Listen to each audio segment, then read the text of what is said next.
La importancia de la familia en el tratamiento de las adicciones. Quinto simposio académico sobre adicciones de La Habana, Cuba, organizado por CEDRO. Agradezco al profesor Justo Reinaldo Favelo de La Habana, Cuba, la invitación que me hiciera para participar de este importante encuentro académico. Mi nombre es Juan Carlos Mancilla, yo soy de Argentina, de Córdoba, de la provincia de Córdoba más específicamente, y trabajo en el tema adicciones, consumos problemáticos de sustancias desde el año 1989. La idea es entonces presentar en este espacio justamente cuál es la trayectoria que se viene haciendo en esto de incorporar o no incorporar o cómo incorporar a las familias en los procesos terapéuticos. Este ha sido siempre un gran desafío. En realidad ha sido un desafío de la psicoterapia saber qué lugar ocupa la familia en un proceso de ese tipo. Me gustaría mostrar distintas etapas por las que se ha pasado en relación a esta temática y tratar de identificar distintas tipologías o características de terapeutas o instituciones en relación a cómo vinculan a la familia en los procesos terapéuticos. Vayamos entonces a esto que he planteado, que es como distintos periodos. Hay dos grandes periodos en esto del trabajo con familia, ¿no? Podríamos decir que el primer periodo, donde todavía la familia no se incorporaba a los procesos terapéuticos, se podría definir como la necesidad justamente de la apertura a ese sistema familiar. Al comienzo, y vayamos hasta el año 45, hasta los años 50, incorporar a la familia en los procesos terapéuticos no era algo en la cual la psiquiatría o la psicología o las terapias del comportamiento estaban acostumbrados. Era todavía un campo incipiente, un campo como de investigación. ¿Qué fue lo que hizo que apareciera el interés por incorporar justamente a los sistemas familiares a los procesos terapéuticos? Me gustaría mostrar o mencionar algunos de estos escenarios. Lo primero fue el fracaso de los abordajes psicoterapéuticos con distintos tipos de población. Es decir, hubo como un fracaso, como una idea de que había ciertas situaciones en lo cual se chocaba contra la pared. No se podía seguir avanzando. Había como un tope. Uno de esos era cuando se trabajaba con niñas o con niños, es decir, la psicología, la psiquiatría infantil encontraba como una frontera muy cercana, muy rápida del fracaso justamente, cuando se trataba solo de abordar el problema entrevistando o teniendo vínculo con el niño o la niña. Se vio la necesidad de que habría que empezar a ampliar el foco, como si tuviésemos un zoom de una máquina fotográfica y lo empezáramos a voltear para atrás y se abriera el foco de la escena. Más o menos eso parecido pasó en esa situación. Es decir, incorporando a la familia, incorporando el vínculo de los padres, las visiones del mundo que tenían estas familias, en los procesos interaccionales en los cuales justamente se generaba la convivencia o la cotidianeidad, empezó a dar más herramientas para trabajar con la niñez. Incorporar a la familia entonces fue allí como un descubrimiento y más que todo como una necesidad. Otra población fue la situación del trabajo con psicóticos. El trabajo con psicóticos solamente si se trabajaba en el vínculo profesional-paciente, se encontraba ahí un gran fracaso. Se necesitaba ampliar la mirada, ampliar el campo interaccional, el escenario interaccional en el cual el paciente estaba presente. Así entonces también se empieza a incorporar a las familias.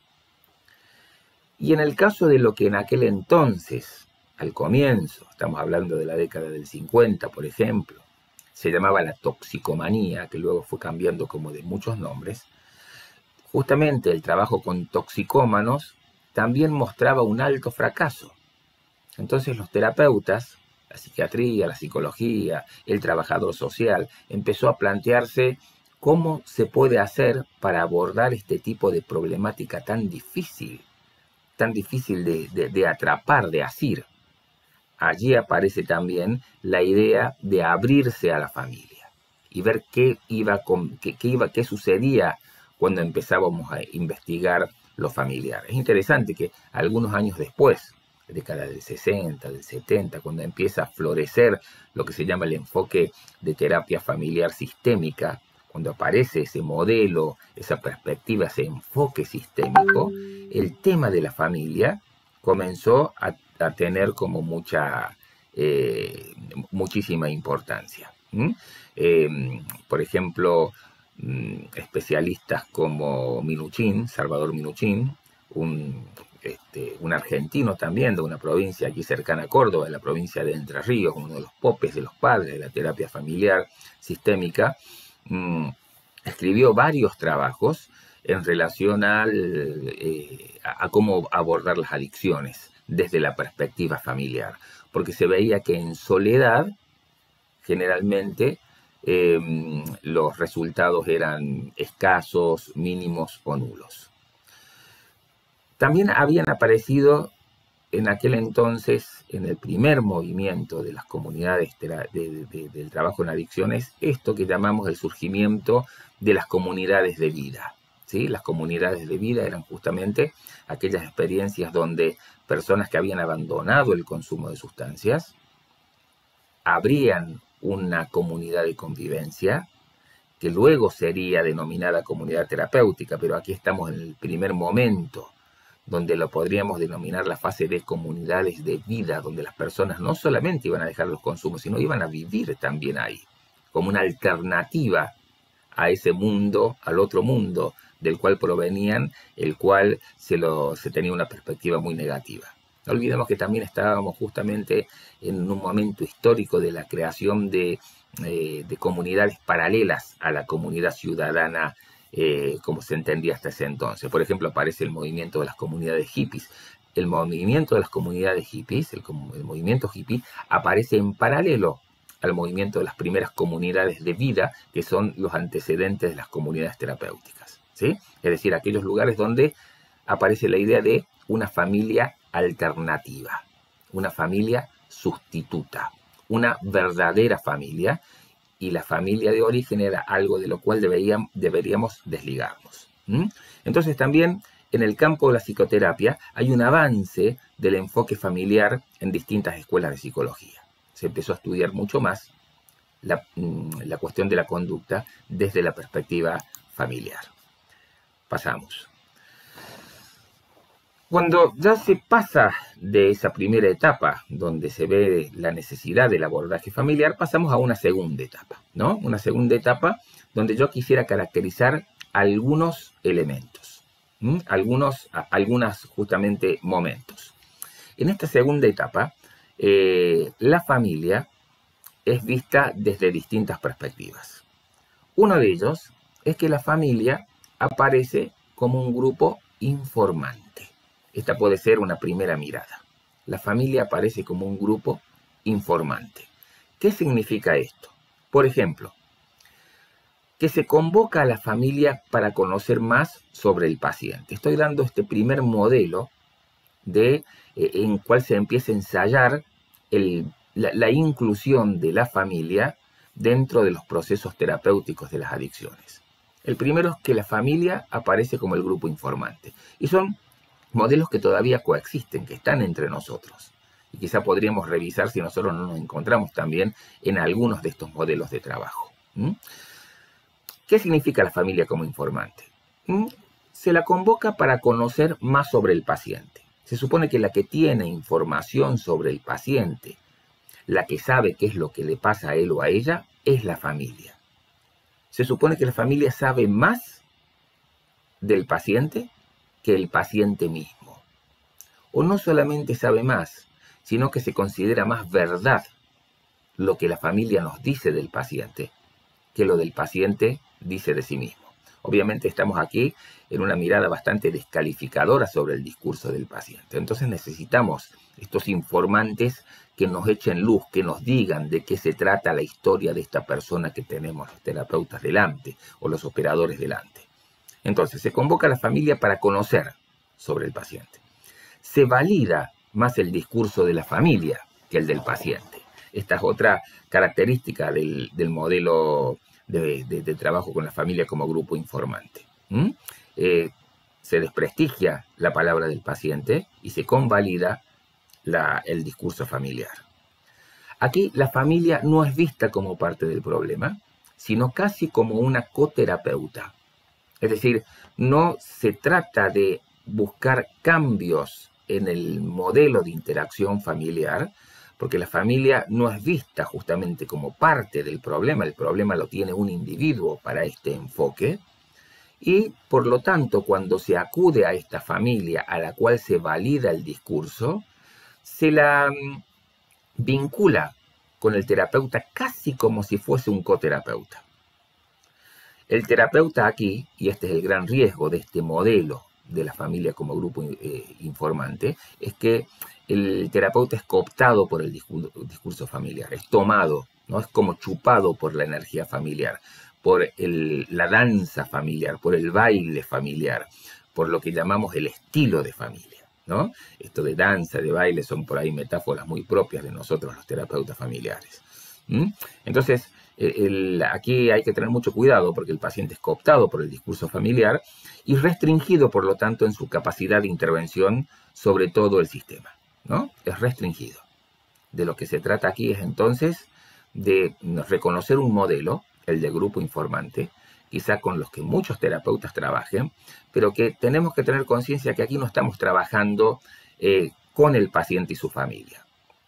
Estamos trabajando casi únicamente con la idea de modificar conductas en el paciente, y a la familia la tenemos como una especie de grupo intocable, ¿no? Sobre lo cual obtenemos información, pero no generamos ningún cambio en la visión que ellos pueden tener del problema ni en el tipo de interacción que tienen con el paciente. Pasamos al segundo, la identificación de la familia como un agente tóxico. Este es un segundo modelo. Y como digo, no son solo modelos que históricamente se fueron sucediendo, sino que también hoy existen. Hoy hay muchos terapeutas que trabajan con el modelo anterior, el modelo de la familia como informante. Y también muchas instituciones, aquí me gustaría hablar más de instituciones, que identifican a la familia, trabajan con la familia como si fuesen un agente tóxico. Veamos de qué se trata. Es un modelo muy presente justamente en los modelos, en los tipos de internación en comunidades terapéuticas, clásicas y cerradas. Las que están sobre todo basadas en experiencias de vidas, le hace trabajo con ex adictos solamente, o desde una perspectiva religiosa, las que quedaron en ese momento, las que luego no incorporaron el panorama profesional en este punto. En estas instituciones, justamente la institución aparece como la familia verdadera, como la familia sustituta, descalificando a la familia de origen. Hasta se definen a sí mismas como la familia. Saludan al paciente como si fuesen ellos una familia. No estoy diciendo que este modelo de una comunidad terapéutica que hoy día también saluda buen día familia y todos repiten buen día familia sea algo negativo. El problema es cuando nos quedamos ahí, cuando esa opción implica que la familia original debe ser una especie de familia descartada ya, una familia de la cual el paciente se debería desentender. Y que la familia verdadera pasa a ser la de la comunidad terapéutica, por ejemplo. Aquí la familia de origen es definida como una influencia negativa y causante de la adicción. No se incluye a la familia, por supuesto, en el proceso de tratamiento, a raíz de esa misma hipótesis, ¿no? Se la define como una influencia negativa. Se la acusa de ser la responsable casi de la adicción. La institución aquí trata de salvar al paciente de la familia de la cual proviene. Hay que tener mucho ojo con esta visión.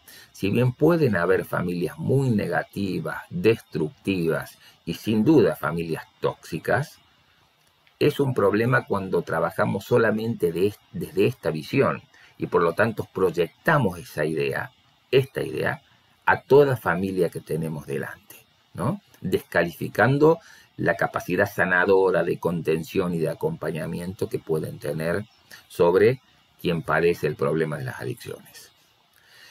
En este modelo se construye una mirada muy culpógena sobre la familia. La familia tiene la culpa. A veces no se lo dice así, pero se trata a la familia como si eso fuese así. Y por lo tanto, ¿qué hace la institución? Porque generalmente este modelo es sostenido más que por terapeutas tomados desde esfuerzos individuales, es sostenido desde instituciones. La institución asume una posición protectora y paternalista sobre el paciente, como si debiera protegerlo del daño familiar, como si lo debiera cobijar. Entonces, toda información que de la familia quiere llegar al paciente como se lo preserva. La institución siempre funciona como un filtro entre esa familia que está fuera del lugar de internación y el paciente que está adentro. Entonces debe revisarlo todo, monitorearlo todo, censarlo todo. Es como un gran censor, en el sentido de la censura del discurso familiar. Es como que habría que proteger a este adulto que está internado o a este adolescente que está internado de esta mala influencia familiar. Entonces, la institución aparece justamente con este protagonismo protector y de tutelaje del paciente.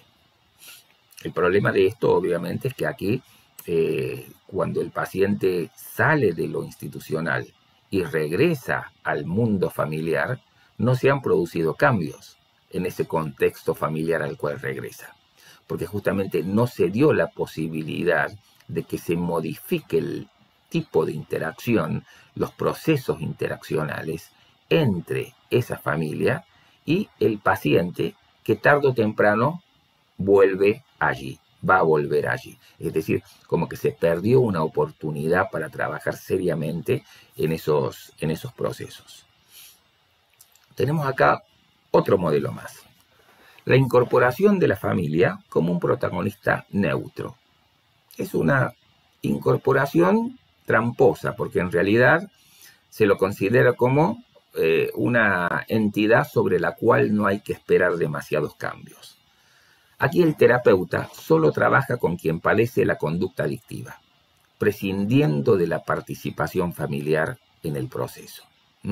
Es como que se descarta la participación familiar. La familia está ahí, ni como buena ni como mala influencia, sino como neutra. Y por lo tanto se prescinde de la participación de los vínculos con los cuales los pacientes llegan a tratamiento.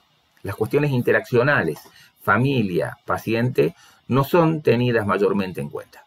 Solo se da importancia a los procesos intrapsíquicos. Y no se da real importancia al comportamiento interpersonal.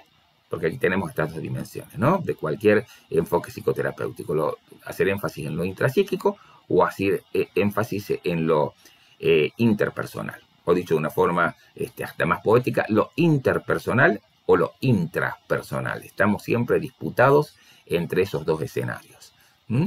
Las cuestiones interaccionales familia-paciente no son tenidas mayormente en cuenta, solo se da importancia a los procesos intrapsíquicos. De eso se trata. Se cumple con la condición que muchos pacientes proponen. No quiero molestar a mi familia, pues solo se trata de un asunto personal.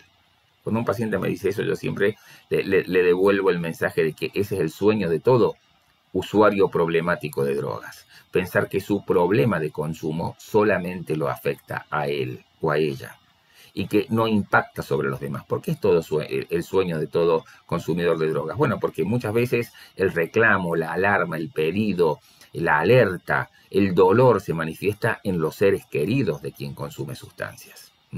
Y la persona cuando empieza a escuchar esto como se queja, ¿por qué se meten en mi vida? ¿No? Entonces a veces se llega con el mismo discurso a la terapia. No quiero que molesten a mi familia.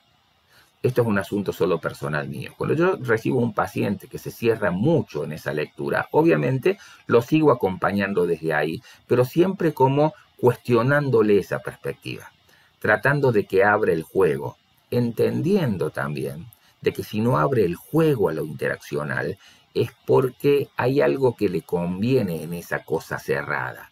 Es una manera también tramposa de guardarse para futuras recaídas, ¿no? Porque, o futuros abandonos del tratamiento, o futuras deserciones a distintos momentos del tratamiento. ¿Por qué? Porque no tiene una familia por detrás que, habiéndose comprometido, también por ese mismo gesto, lo compromete a él en el proceso terapéutico. Cuando un paciente se anima a abrir el juego a lo familiar y la familia es incluida en el proceso terapéutico, luego, aunque el paciente por allí, que sabemos que eso nos pasa mucho, deserta, se va un tiempo, después vuelve, si sabe que tiene a su familia comprometida en tratamiento, hay un aliciente muy fuerte para continuar sosteniéndolo. Lo ayuda a comprometerse. Es un gesto de compromiso muy significativo cuando un paciente ya asume esto de, bueno, incorporemos a mi pareja, a mis hijos, a mis padres, a mis hermanos, a mis amigos queridos, porque estamos hablando acá de la familia como todo vínculo afectivo en el cual el paciente necesita desenvolverse para estar mejor. Cuando se incorpora a la familia o se la considera un agente neutro, se pierde la oportunidad de fijar una mayor adherencia, lo que venía diciendo, a tratamiento, involucrando al entorno familiar. Son muchos los beneficios cuando en un proceso terapéutico se incorpora la familia.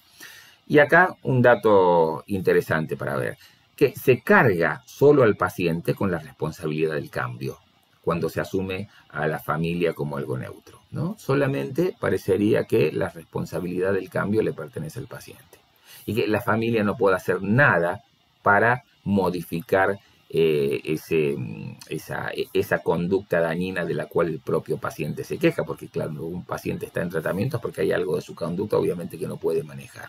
Entonces la pregunta es, ¿la familia puede ayudar a que el paciente maneje mejor aquello que se le fue de control? Y bueno, la respuesta desde la terapia familiar, del enfoque sistémico, es que sí. Y acá entramos en el último modelo de la etapa cuando ya se incorporó a la familia en los procesos terapéuticos. La incorporación de la familia como parte del sistema terapéutico. Acá es interesante porque aquí hay también como una revolución del lenguaje. Es decir, el paciente ya no es solo fulano de tal, Juan, Pedro, José. El paciente es la familia. Son los González, los Pérez, los Basualdo, ¿sí? Es decir, la familia pasa a ser el paciente que el terapeuta o la institución tiene. Obviamente, dentro de ese gran paciente hay lo que llamamos un paciente identificado. Hay alguien sobre el cual hay que intervenir específicamente, pero sin descuidar el entorno y sin despreciar los cambios positivos que ese entorno puede lograr, modificando el contexto en el cual el paciente identificado se desenvuelve. El paciente, junto con su familia, es parte del proceso de tratamiento y escenario para la intervención terapéutica. Es también interesante el fenómeno porque sabemos que históricamente, cuando se fue ingresando a las familias en los procesos terapéuticos, los tiempos de internación en las comunidades, de internación de los años 60, 70, que a veces duraban 2 años, 3 años o más, ¿no? Empezaron a mermar, ¿no? Y luego se empezó a dar el fenómeno de lo que hoy conocemos como los tratamientos ambulatorios. Es decir, hay como una gran eficiencia en la incorporación de la familia en los procesos terapéuticos. Me refiero, se pueden lograr mayores cambios, quizá hasta con menor esfuerzo, ¿sí? El paciente junto con la familia es parte del proceso de tratamiento. Cambió la visión del terapeuta o las instituciones. Se presupone que el modelo de interacción familiar es un componente que puede estar presente en la persistencia del problema. Aquí se considera a la familia como parte de solución y también como parte del problema. No es solamente un recurso para entender a qué meta debemos llegar, sino también entender por qué no se ha llegado a esa meta, ¿no? Es un componente que puede estar presente en la persistencia del problema familiar. Quizás las razones, yo siempre le digo a mis pacientes, las razones por las cuales comenzaste a consumir drogas hace 10 años, 5 años, 20 años, no son necesarias las mismas por las cuales seguís consumiendo ahora. Por ejemplo, un paciente pudo haber comenzado cuando estaba en lo que hoy sería su familia de origen y hoy está participando de una familia nueva porque tiene su esposa, tiene sus hijos, ¿sí? Está en un nuevo contexto. Entonces, no vamos a decir que y sigue consumiendo drogas. Entonces, la causa no está ahora en la familia actual. Y si está con lo anterior, ¿por qué se sostiene? Y ahí aparece la pregunta.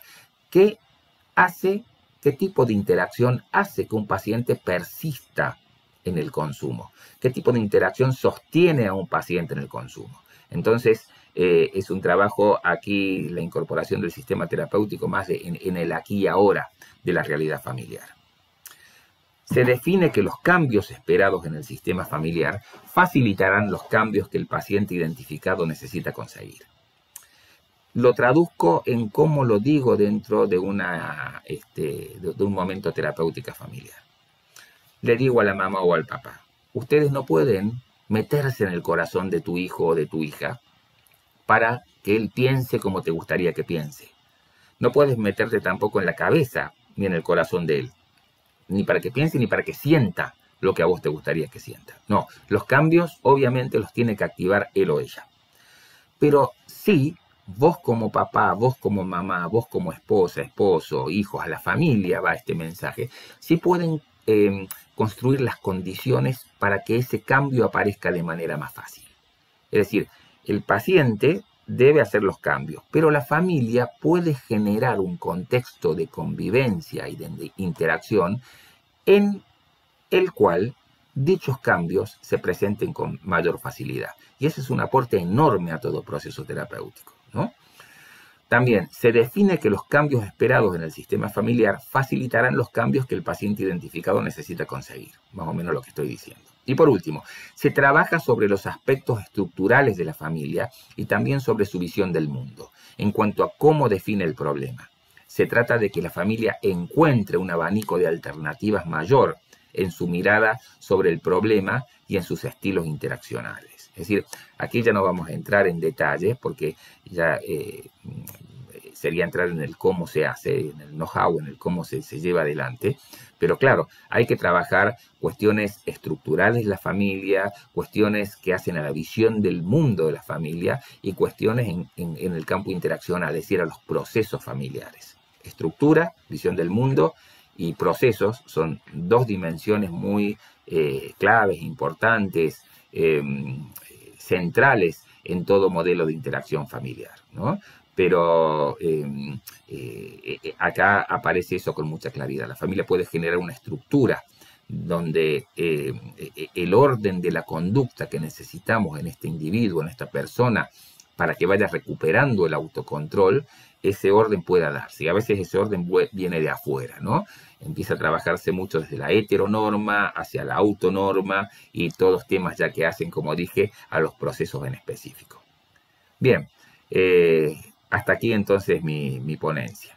La idea era poder hablar acerca de esto, de cómo los procesos de intervención terapéutica se han ido modificando con el tiempo, como de el no trabajar con familias ha pasado a trabajar con familias, pero ese trabajar con familias tiene distintos enfoques y modalidades, ¿no? Donde la familia puede ser alguien que nos genere simplemente información, donde la familia puede ser vista como alguien tóxico, donde puede ser alguien neutro o donde puede ser un protagonista que lo consideremos esencial para el cambio que buscamos. Muchas gracias por la atención. Como ya lo mencioné en la placa, mis felicitaciones a los que llevan adelante este simposio. Y aquí tienen mi página web, www.juancarlosmansilla.com, donde me pueden contactar o también a través de distintas redes sociales si me buscan. Un gusto y espero que haya sido útil.